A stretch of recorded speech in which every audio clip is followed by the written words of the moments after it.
They threw Neka out of the church on her wedding day, and the proud women who once mocked her broom now laughed at her tears.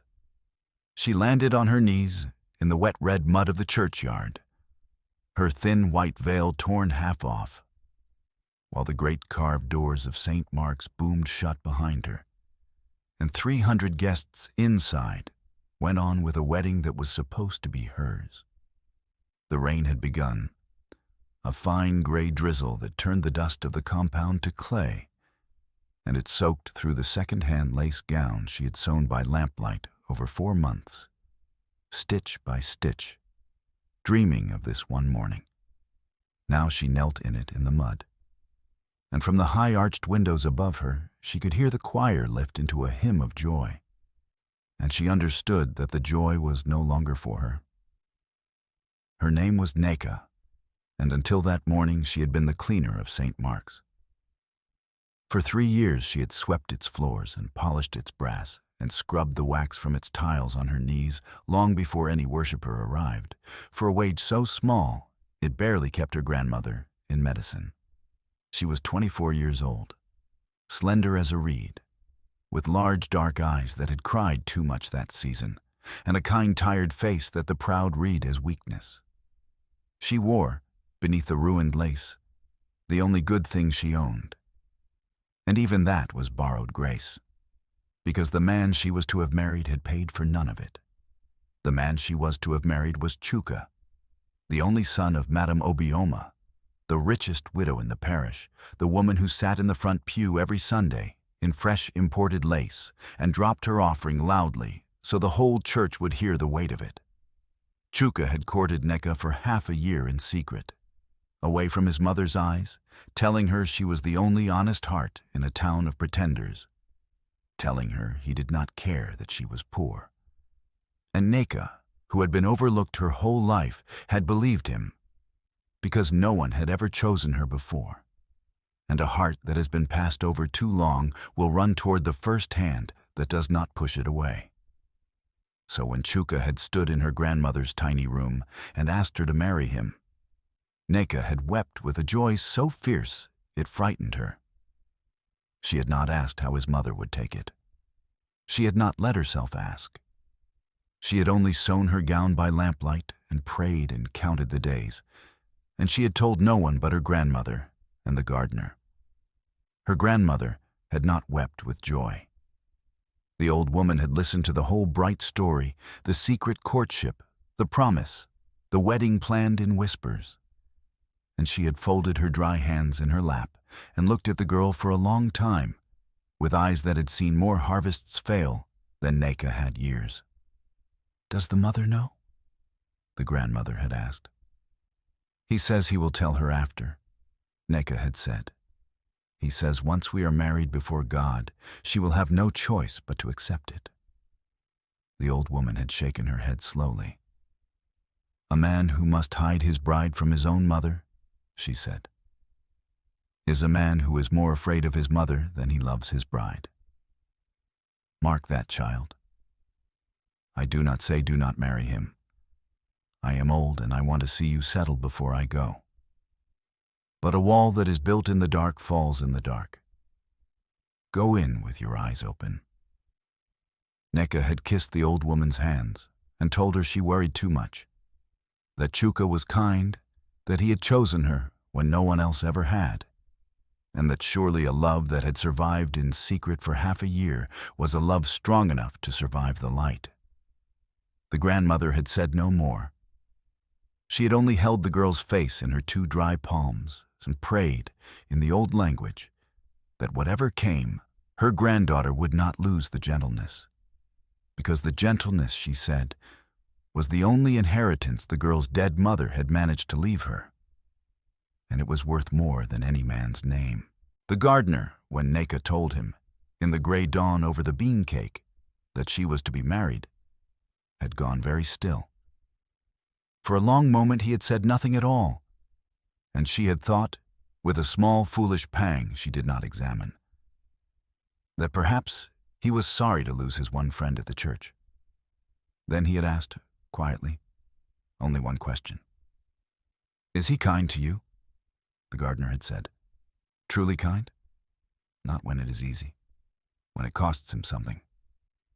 And Nika, who had never once seen Chuka pay any cost for her at all, who had always met him in the dark and parted from him before light so his mother would not see, had not known how to answer, and had said, after too long a pause, that of course he was, and had changed the subject. The gardener had looked at her a moment longer, and then he had nodded, and set the morning's hibiscus on her sill, and said only that he hoped the man knew what he was being given. If you have ever loved someone who loved you only in the dark, who was glad of you when it cost him nothing and ashamed of you the moment it might, then you already know the question the gardener was really asking, and you already belong here with me. Take one moment now and subscribe, because this channel is built for exactly the souls the world keeps in the back room. And I promise you the gentle ones win in the end of this story, even when life so rarely lets them. Stay with me. The cost is coming, and so is the reward. The gardener was the other thing the proud of St. Mark's looked down upon. He had appeared in the town some 3 months before, a quiet stranger with calloused hands who tended the church grounds and the graves for a few coins and his meals, and who lived in the bare little hut behind the bell tower. He was perhaps 30, tall even when he stooped over the flower beds, with a strong jaw under several days of stubble and warm, dark eyes that watched the world without judging it. His clothes were a faded off-white shirt gone gray at the collar, simple trousers caked with garden earth, and a pair of worn sandals split at the strap. The congregation called him the Dirt Man. The young men mocked the way he ate his food alone under the flame tree. Madame Obioma told him to use the back path so the worshippers would not have to see him. Only Neka had ever spoken to him as though he were a person and not a stain. In the gray hour before dawn, when she came to open the church and he came in from the graves, the two of them, the cleaner and the gardener, the two most despised souls in the parish, would share the small things the poor share. She would bring him a little of the akamu and bean cake her grandmother made, because she had noticed in his first week that no one fed him. He would set aside the first hibiscus that bloomed each morning and leave it on the windowsill where she scrubbed. They did not speak much. They did not need to. There is a kinship between people the world has agreed to overlook, and it asks for very few words. She remembered the morning it had begun. It had been her 3rd week back at the church after a fever had kept her home, and she had come in before light to find the new gardener sitting alone under the flame tree, very still, eating nothing, while the bell for the early mass had already rung. She had watched him a moment from the door of the church, the way he held himself, the careful stillness of a man who has decided to need nothing, because he has learned that needing only earns him scorn. And something in her, some quiet thing her late mother had planted long ago, would not let her walk past. So she had broken her own bean cake in two and carried half of it across the yard and set it down on the bench beside him without a word. The way you set food beside a wary animal you do not wish to frighten. He had looked at the bean cake and then up at her. And there had been something in his face she did not understand then and only understood much later, a kind of startled wonder, as though no one had done him a simple kindness in a very long time. "Why?" he had asked. "Because you are hungry," she had said, "and I have 2 halves. It is not a hard sum." And she had gone in to scrub her floors and thought nothing more of it. The next morning the first hibiscus of the day had been waiting on her windowsill. And so it went, every dawn after. The bean cake and the flour, a small economy of 2 people who had nothing, trading the only currency they had, which was being seen. The proud of St. Mark's, sweeping in for the late service in their lace, never once noticed the two figures in the gray light by the flame tree. But Neka came to look forward to that hour more than any other in her day. More, if she was honest, than the stolen evenings with Chuka, though she did not let herself wonder why. What none of them knew, what not one proud soul in St. Mark's could have dreamed, was the thing folded in red cloth at the bottom of a locked cedar chest in a city 4 hours' drive away. Coral beads, a lion cloth woven with gold thread, the full regalia of a chief, of the man who held the deed to half the land that town stood upon, including the very ground beneath the church itself. But that morning the chest stayed locked, and the gardener went on tending the graves, and Neka went on believing she was about to marry a kind man. She was wrong about the kind man. She was about to learn how wrong. The morning of the wedding broke clear and golden, the rain still hours off. Neka rose before dawn out of long habit and could not stop her hands from trembling. Her grandmother, too frail to walk the distance to the church, held the girl's face in her 2 dry hands and blessed her in the old way, in the language of the village, and told her that her late mother was watching from heaven and was proud. Neka wept and laughed at once, and then she put on the lace gown she had sewn, and the thin borrowed veil, and she walked to St. Mark's in the early light with her heart so full it ached. The gardener was at the gate when she came. He had cut every flower in the church beds and woven them into a small, rough crown, hibiscus and frangipani and the white lilies that grew by the graves, and he held it out to her without a word. Neka stopped. No one had given her a gift in years. She bent her head, and the gardener set the flower crown gently over her borrowed veil. And for a moment, in the gold light of that morning, the cleaner and the gardener stood at the gate of the church. She was more truly a bride than she would be at any point inside it. "You look like a queen," the gardener said quietly. It was the most he had ever said to her at once. "I am only Neka," she answered, smiling through tears. "But thank you. You are the only one who came early to wish me well." "I will be here," he said, "when you come out." And something in the way he said it, some weight under the plain words, she did not understand until much later. Inside, the church filled. The proud of the parish came in their best, the women in fresh lace and towering gale head ties, the men in flowing agbada, and they filled the front pews and whispered behind their hands when they saw who the bride was. Madame Obioma arrived last, sweeping up the aisle in white and gold as though she herself were being honored, her sharp face set like a mask. She had not been told. Chuka, the coward, had arranged the whole thing in secret and meant to present his mother with a marriage already made, believing she would have to accept it before God and the congregation. He had badly misjudged the woman who bore him. The priest began. Neka stood at the back in her sewn lace and her flower crown, her hands shaking, waiting for the music that would carry her up the aisle to the only future she had ever let herself want. The organ swelled. She took her first step onto the long red carpet, and Madame Obioma rose from the front pew, turned, and saw the bride.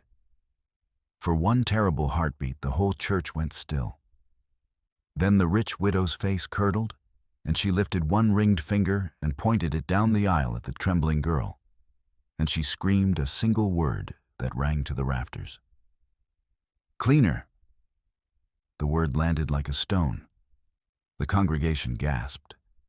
Madame Obioma came down the aisle like a storm, her gold wrapper flaring, and she planted herself between Neka and the altar, between the poor bride and the son who stood white-faced and silent and did nothing, nothing at all, to defend the woman he had sworn to marry. "This?" Madame Obioma cried, sweeping her arm at Neka for the whole church to see. This is the bride? This floor scrubber? This beggar's grandchild who mops the very tiles you are standing on? My son, the heir of my husband's name, married to the girl who empties the offering box of its dust? Over my body, over my dead body. Mama, Chuka began weakly, but his mother did not even turn. Look at her gown, Madame Obioma sneered, and the proud women in the front pews tittered on cue. She sewed it herself. You can see the crooked seams from here. And flowers in her hair, picked free from the graveyard by the dirt man. A pauper's wedding. You shame your father's name. You shame this house of God. The congregation laughed. That was the thing Neka would remember longest, longer than the mud and the rain and the slammed doors. The laughter. The same women whose floors she had cleaned, whose spilled candle wax she had scraped on her knees, threw back their heads and laughed at her in the house of God on her wedding day, in the gown she had sewn by lamplight. And Chuka, her groom, the man who had told her she was the only honest heart in the town, stood by his mother and lowered his eyes and said nothing. Take her out, Madame Obioma commanded. She does not belong here. Take her out. And they did. Two of the ushers, men Neka greeted every Sunday morning, took her by the arms. She did not fight. There would have been no dignity in fighting, and dignity was the last thing they had not yet stripped from her. She let them walk her back down the long red carpet, past 300 staring faces, past the laughing women, past the groom who would not meet her eyes, and out through the great carved doors into the churchyard, where the first gray rain had just begun to fall. The doors boomed shut behind her. And Neka, who had risen that morning a bride, sank to her knees in the wet red mud, her flower crown crushed, her veil torn, and she wept where no one could see her, but the graves. But someone did see her. The gardener saw. He had been standing under the flame tree at the edge of the churchyard, watching the doors, as though he had known all along how the morning would break. And when the doors slammed and the bride was thrown down into the mud, he did not run to her at once. He stood very still for a long moment, and his calm, watching face changed, the gentleness in it folding into something older and harder and colder. The face of a man who has seen exactly how low the proud will stoop and has decided that today they will answer for it. If you have ever been the one cast out while the comfortable laughed, if you have ever knelt in the mud of your own broken hope while the people who should have lifted you turned their faces away, then you already know this girl, and you already belong here with me. Take one breath now and subscribe, because the people who do are exactly the ones this channel was built to honor. And I promise you on everything I have, the doors of that church are going to open again before this story ends. And the proud who slammed them are going to wish to God they never had. The gardener crossed the muddy yard to where Neka knelt. He did not speak. He took off his own faded gray shirt, the cleanest thing he had, and laid it over her shaking shoulders against the rain. And he knelt down in the mud beside her, the two of them together in the churchyard exactly as they had always been. The cleaner and the gardener, the two the world had thrown away. They were wrong, he said at last, very quietly. Every one of them. You hear me? They were wrong about you, and one day, not far from now, every soul behind those doors is going to know it. Neka lifted her ruined face. You are kind, she said. You have always been kind. But you are a gardener, and I am a cleaner, and kindness does not open doors that wealth has shut. There is no one in this town with the power to undo what was done to me in there today. I have lost him. I have lost everything. The gardener looked at her for a long moment, and something passed over his face that she could not read, a kind of sorrow and a kind of resolve. You have lost nothing that was worth keeping, he said. and there is more power in this town than you know." He helped her gently to her feet. "Go home to your grandmother, dry yourself, eat, and on the 7th day from now, when the bells of St. Mark's ring, put on the gown you sewed with your own hands, every torn stitch of it, and come back to this church. Whatever you hear, whatever they say, come back and stand at the gate and trust me." "Why?" Nika whispered. "Why would I ever come back to the place that did this to me?"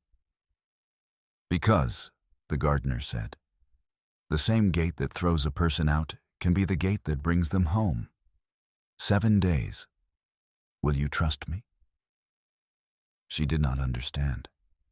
She did not see how a gardener could promise her anything. But he had been the only soul to come out into the rain for her, the only one who had not laughed. And a heart with nothing left to lose can afford to trust. So Neka nodded, and she gathered the crushed flower crown from the mud and held it to her chest. And she walked home through the rain in the gardener's gray shirt. And behind her, the gardener stood alone in the empty churchyard and watched the great doors of St. Mark's, and his jaw was set like a man who has work to do. That night the gardener did not sleep in his hut behind the bell tower. He walked 4 hours through the dark to the city, and at dawn he came to a great gated house of marble and white cars, and the gateman who had served him since he was a boy fell to his knees in the road when he saw who it was. For the gardener of St. Mark's was not a gardener at all. His name was Obinna, and he was the only son and heir of the late Igwe Maduka, the chief whose land stretched across the whole district, including the very ground the Church of St. Mark stood upon. His father had died a year before, and Obinna, inheriting more wealth than he could count, had discovered in his grief the same hollow truth that wealth always teaches. Every smile aimed at him was aimed at his pocket. Every woman his aunts paraded before him saw the regalia and never the man. He could not tell, anywhere in his gilded world, who would have looked twice at him if he had been poor. And so, sickened by it, he had done a thing his proud relatives called madness. He had taken off his coral beads, put on the plainest clothes he owned, and walked out into one of the towns that paid him rent, telling no one his name, to find out who in this world would be kind to a man who could give them nothing in return. He had found his answer in a cleaner who brought a dirt man bean cake before dawn and asked for nothing back. He had not meant, in the beginning, to let it go so far. He had come to the town only to watch, only to learn, and he had told himself he would reveal his name the moment he had seen what he came to see. But the days had turned into weeks, and the weeks into 3 months. And Obinna had found, to his own surprise, that he was in no hurry to put the coral back on. As the gardener, he was nothing, and being nothing had taught him more in 3 months than being a chief had taught him in 30 years. He learned which of the fine churchgoers kicked a stray dog when they thought no one watched. He learned which of the men who bowed lowest on Sunday cheated their workers on Monday. He learned that the great Madame Obioma, who dropped her offering so the whole church could hear its weight, had not given the cleaner who scrubbed her floors a single naira beyond her starving wage in 3 years, though she spent more on one Jeel head tie than the girl earned in a season. And he had learned the cleaner. He had not meant to. He had told himself she was simply one more soul to observe. But a man cannot share the gray hour of every dawn with a person, cannot take food from her hand when she has so little to give, cannot watch her carry her dignity like a lamp through a town that does everything in its power to put it out and remain unmoved. He had begun to wait for that hour. He had begun, he admitted to himself only now, in the great cold house of his father, to love her, the way you love clean water after a long thirst, without drama, without doubt, the simple recognition of the thing you have been looking for. And then he had stood under the flame tree and watched the man she was to marry let his mother throw her into the rain. And the watching, gentle gardener had died in that churchyard.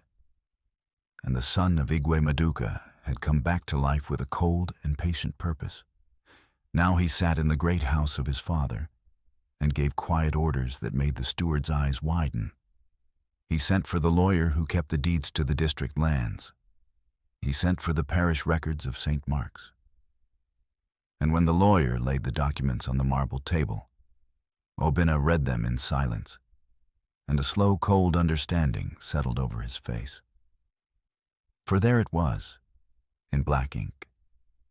The church of St. Mark's, the ground it stood upon, the very pews where the proud had laughed, sat upon land held in trust by the estate of the late Igwe Maduka. Madame Obioma did not own her grandeur.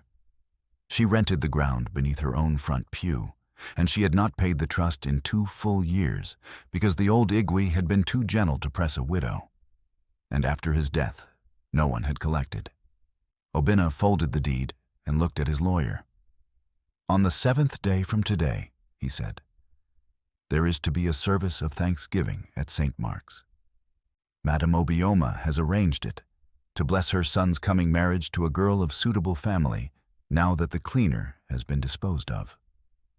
His voice did not rise, but the steward who heard it stepped back a pace. "I want every elder of this town present. I want the bishop. I want the lands registry and the police commissioner who owes my father's memory a debt. And I want every soul who laughed in that church 1 week ago to be sitting in that same pew. See that the invitations go out in my father's name, and tell no one I am coming." "And the regalia, my lord?" the steward asked. "The coral and the gold?" Obinna was quiet a moment, looking out the tall windows toward the road that led back to the town, and the small hut behind the bell tower, and the girl in the borrowed veil. "Pack it," he said, "but I will not wear it until the moment is right. There is a thing I have learned in 3 months of being poor that I never learned in 30 years of being rich. The proud do not see a man. They see his clothes. So I will let them go on seeing the dirt man one last time. And then I will let them see who the dirt man was all along.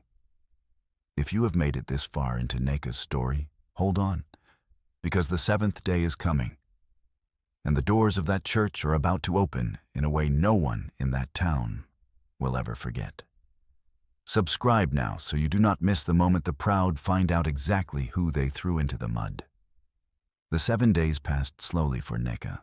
Her grandmother, when she heard what had been done, wept and then grew fierce, and told the girl that shame thrown unjustly does not stain the one it is thrown at, but the one who throws it, and that God keeps longer accounts than men. Neka tried to believe her. By day she went on with the only work she had, for the church still needed cleaning, and she still needed the wage. And so, in a cruelty that would have broken a harder woman, she scrubbed the very tiles she had been thrown across and polished the brass for the Thanksgiving service that was meant to celebrate her own replacement. The proud women came to watch her work and to remind her, sweetly, that she had only ever been fit for the floor. She did not answer them. She had learned that names only stick to those who flinch. It was Chinyere, the loudest of Madame Obioma's circle, who took the most pleasure in it. She came to the church each of those 7 mornings on some invented errand, to inspect the brass, to count the candles, to make sure, she said, that the floors were fit for the proper bride who would soon walk them. And each morning she found a new way to remind Neka of her place. She dropped a handful of red dust across a stretch of tile the girl had just scrubbed, and watched her scrub it again. She spilled a little candle wax, on purpose, and clicked her tongue and said how careless cleaners were these days. She stood over the kneeling girl with her arms folded and told her, in a voice sweet as palm wine, that she should be grateful, really, that the great house had let her keep her position at all after the embarrassment she had caused, and that a lesser family would have turned her into the road. You almost ruined a fine young man's life, Chinyere said one morning, watching Neka polish the very altar rail she had been dragged past. Imagine, a cleaner, thinking she could be a wife in that house. Whatever did you say to him, to turn his head? You poor things always have your little tricks. She leaned down, close to the girl's ear. But blood finds its level in the end. He will marry a proper girl now, in this church, on clean floors that you will scrub for him. And you will stand at the back where you belong, and you will watch, and you will learn. She straightened, satisfied. That is the kindest lesson anyone has ever given you. Neka said nothing. She finished the rail. She had learned, in 24 hard years, that there is a kind of strength that looks exactly like weakness from the outside. The strength of the person who could answer and chooses not to, who keeps her dignity precisely by refusing to spend it on people who are not worth the coin. So she let the words fall on her like the red dust. And she swept them away with the rest, and she went on with her work, and she did not give Chinyere the flinch the woman had come for. But every dawn the gardener was gone now, and the windowsill where the morning hibiscus used to wait was bare, and Neka, scrubbing in the gray light, found that she missed the quiet stranger more than she missed the groom who had let her be thrown out. The gardener had seen her. Chuka never had. There is a difference between a man who wants you when you are useful to him and a man who comes out into the rain. And Neka, kneeling on the cold tiles, finally understood which kind of man each of them was. She did not know where the gardener had gone. She only had his promise. 7 days. Come back. Trust me. And so, on the 7th morning, when the bells of St. Mark's rang out over the town to call the proud to their thanksgiving, Neka did the thing that everyone who knew her swore she would never have the courage to do. She put on the lace gown she had sewn with her own hands, every torn stitch of it, washed and mended now, and the thin veil, and she set the crushed flower crown, dried and pressed, upon her head, and she walked back to the church that had thrown her out, and she stood at the gate in the gown of her shame, and she waited, because a gardener had asked her to trust him.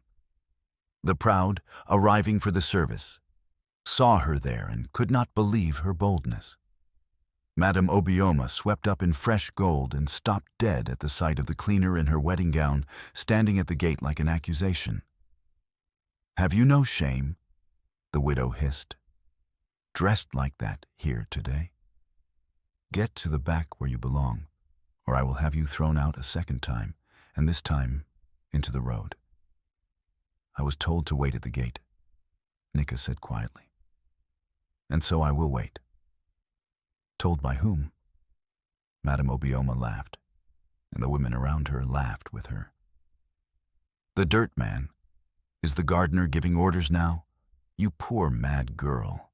Wait at the gate then. Wait there in the dust where everyone arriving can see exactly what you are."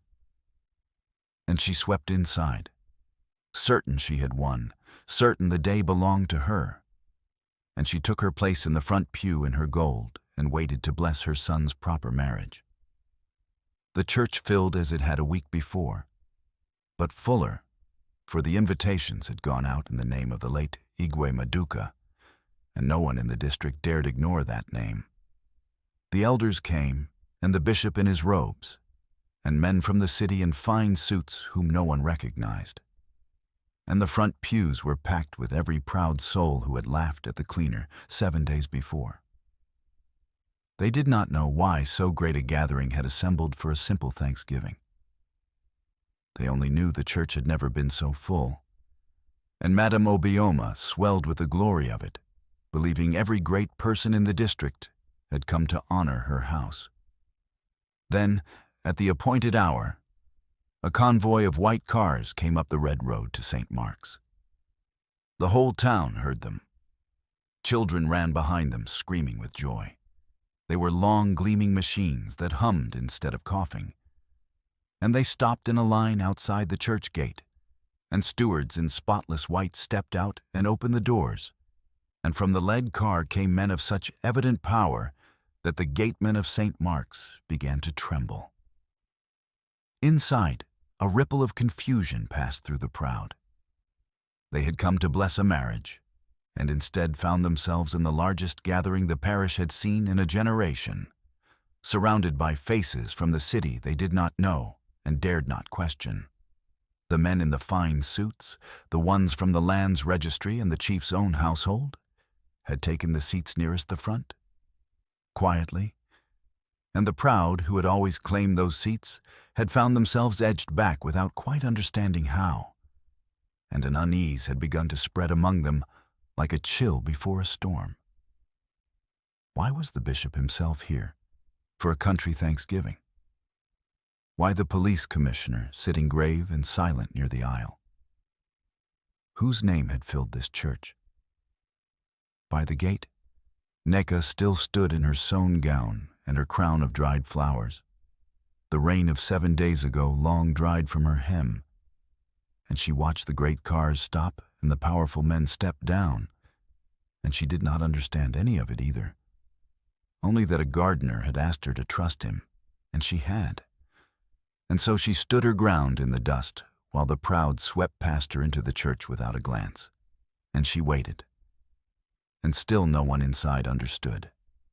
Madame Obioma rose in the front pew, peering back toward the doors, her heart beginning for the first time to flutter with an unease she could not name.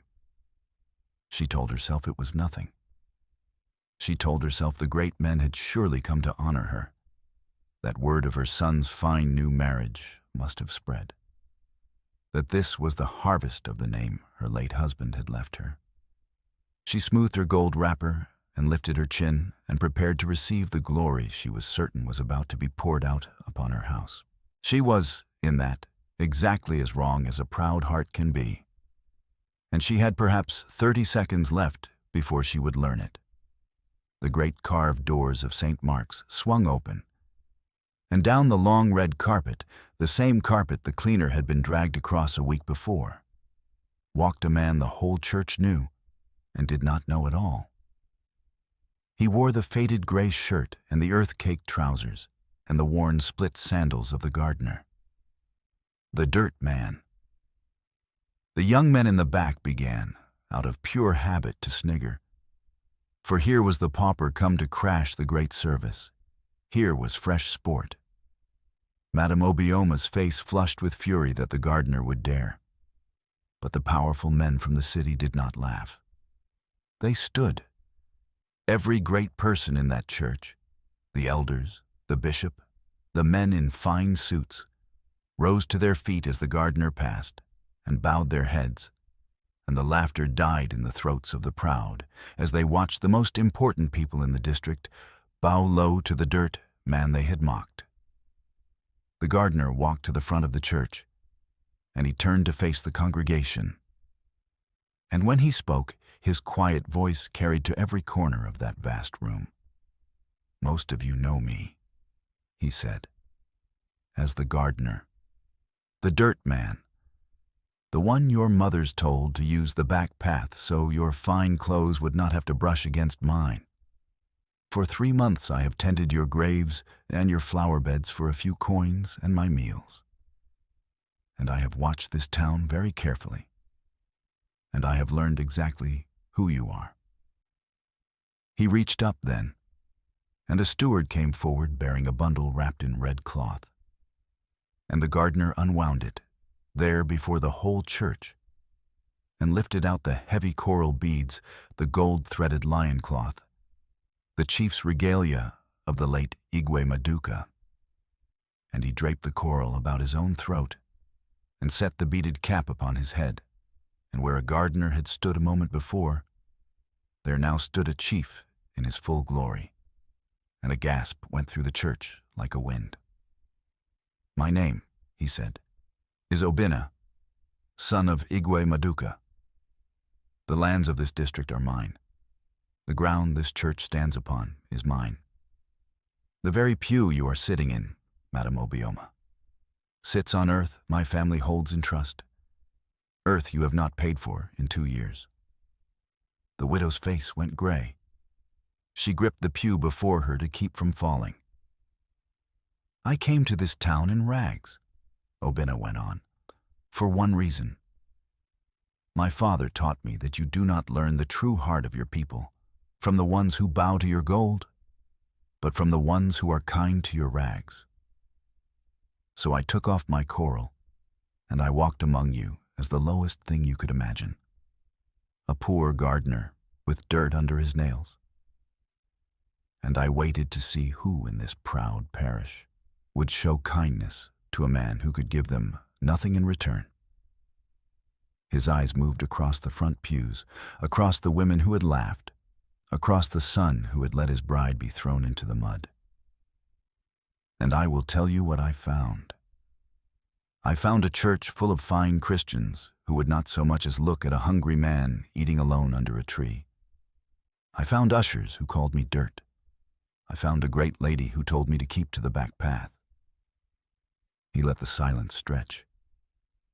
And I found one single soul in all this town, who before dawn, when no one was watching and there was nothing to gain, brought a despised stranger food from her own poor table and set it down beside him and asked for nothing back.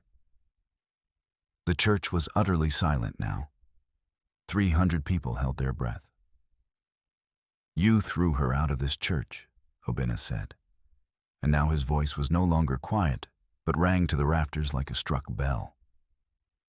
On her wedding day, into the mud, while you laughed, the kindest heart in this parish, and you dragged her down your aisle and shut the doors on her and went on with your hymns.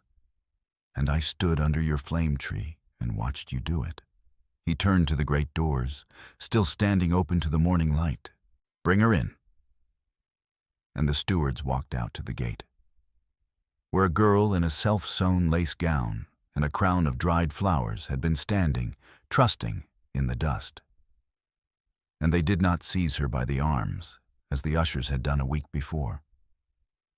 They bowed to her, and they walked Neka, the cleaner, up the long red carpet of St. Mark's, past the staring proud, past the laughing women whose laughter had turned to ash in their mouths, to the front of the church where a chief in coral and gold waited for her with his hand held out.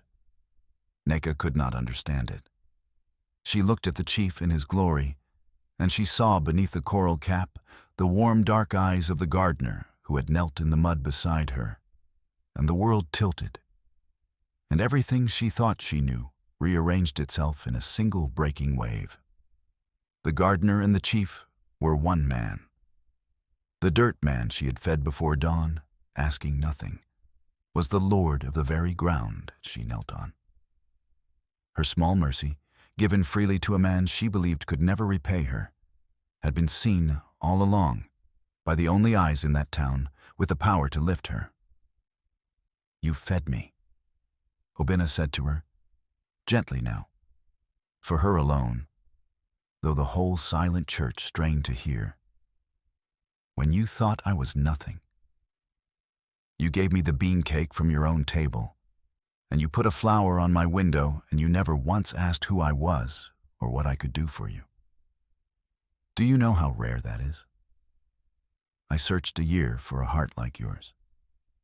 I found it scrubbing these floors before dawn, and then these people threw it into the mud. He took her 2 work-worn hands in his. I do not want a girl who would have me for my coral. I want the girl who fed the gardener. Nika, before God and before all these people who shut the doors on you, will you have me as I truly am? Neka's tears fell freely, and she did not wipe them. She thought of her grandmother, saying that God keeps longer accounts than men. She thought of the gardener at the gate, weaving her a crown of graveyard flowers, saying, I will be here when you come out. He had been. He had been there all along.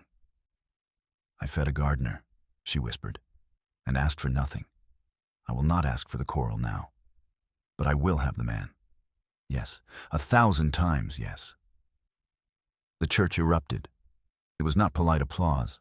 It was a roar, ululation tearing up from the throats of the few honest poor in the back pews, who had nothing and had lost nothing, and could cheer with a clean heart for one of their own lifted high.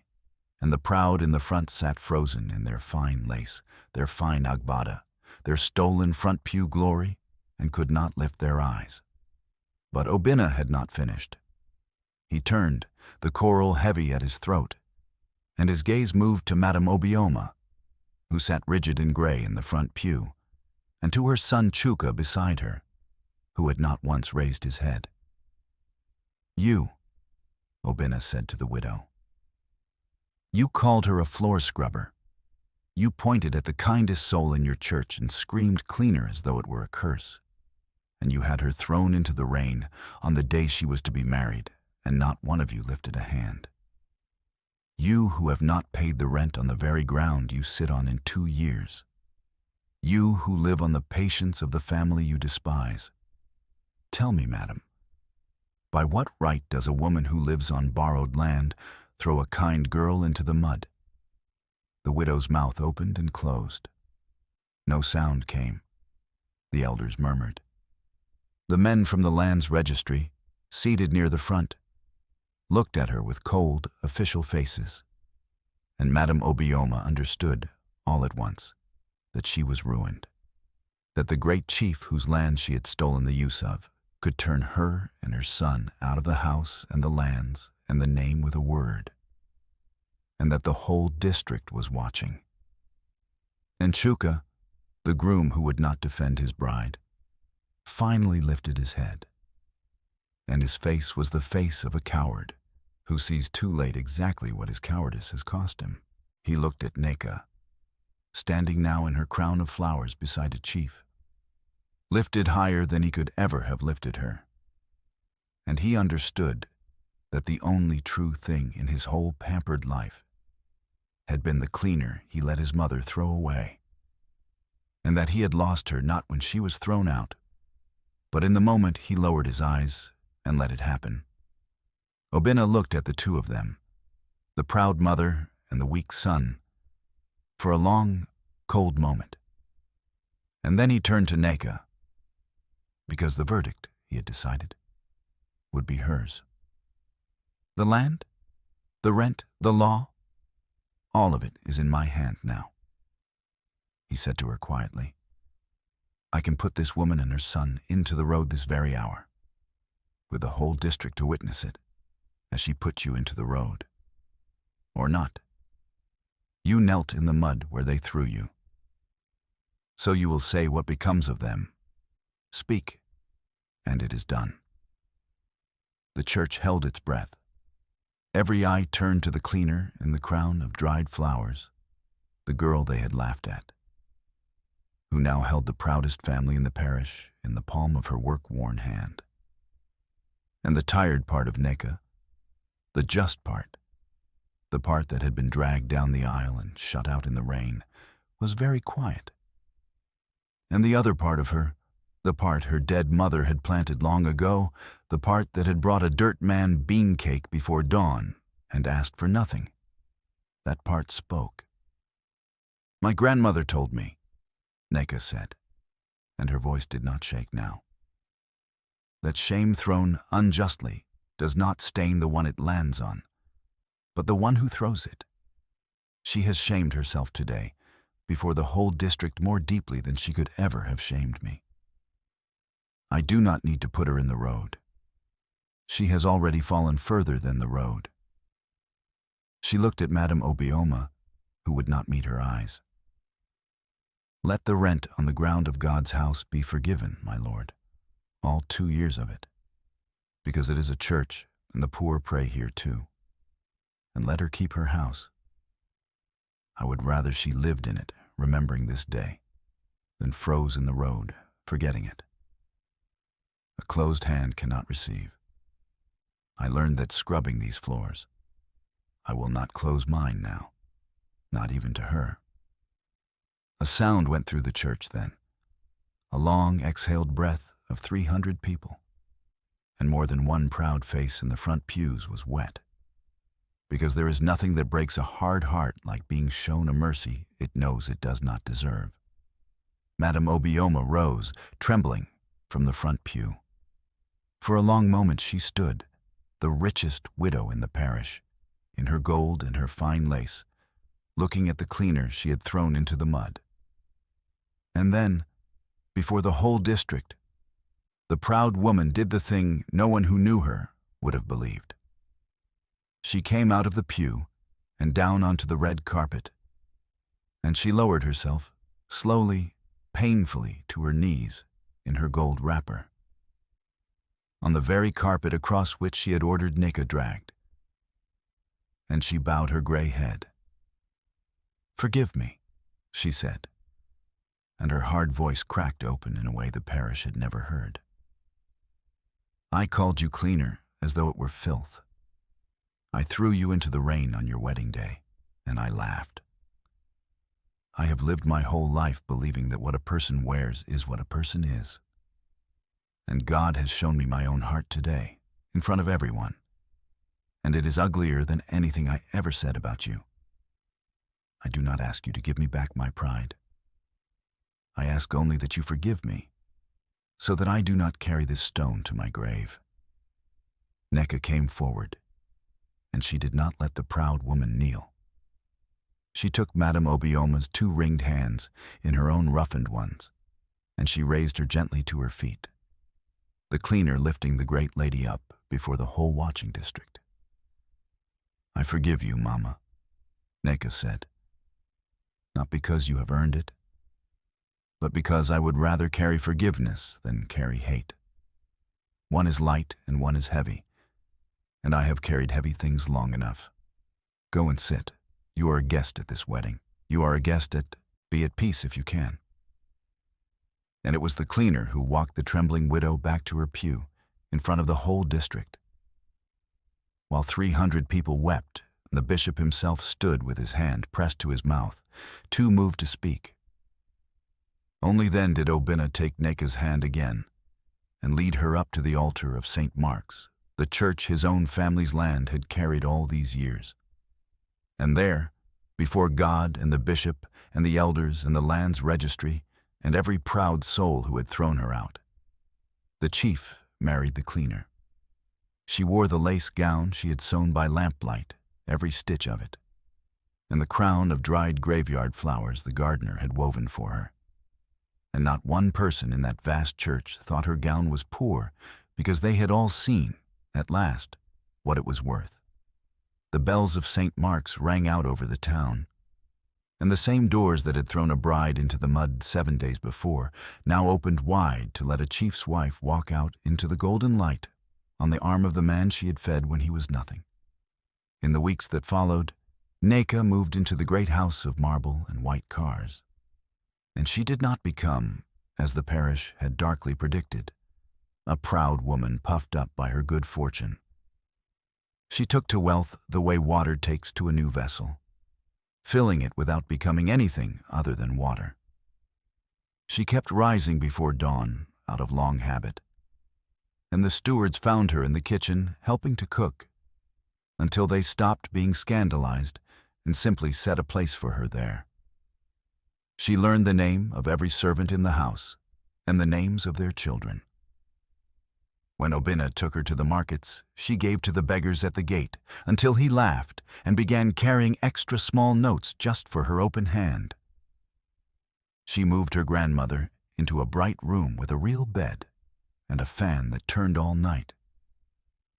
And the old woman, who had blessed the bride in the old language, lived to see her king's daughter honored, which was all she had ever asked of God. And Nneka did not forget St. Mark's. She had been thrown out of it, and she had been raised up in it, and she could not hate the ground where both had happened. She paid quietly, telling no one, for the church roof to be mended and the leaking back vestry rebuilt. And she had a small covered shelter built by the gate, with a bench and a clay pot kept always full of clean water, and a covered dish of food set out fresh each morning. for any hungry stranger who might come to that gate with nothing left to give. There was no sign on it and no camera. The woman who ordered it did not come to be seen doing it. But the town knew, and the same gate that had once thrown a kind girl into the rain became, by her doing, the place where the next hungry stranger would be fed. The gardener's hut behind the bell tower, she would not let them pull down. She kept it standing, swept and whitewashed, with a single fresh hibiscus on the windowsill each morning, set there by her own hand, so that everyone who passed it would remember that the Lord of all that land had once lived there as the lowest of them, and that the only one who had been kind to him had been a cleaner, and that God, who keeps longer accounts than men, had seen it all. Now I want to hear from you, because this is the part that stays with me. If you had been in that church on that morning, sitting in the warm pew in your good clothes while they dragged a poor bride down the aisle and out into the rain, would you have risen from your seat and gone out into the mud after her, the way the gardener did? Or would you have lowered your eyes and let it happen, the way her own groom did, and told yourself it was not your place to interfere? There is no wrong answer here, only an honest one. Tell me the truth of your own heart in the comments below, and tell me where in the world you are watching from tonight, because I read every single one. And somewhere out there, I believe, a gardener is still watching to see who will come out into the rain.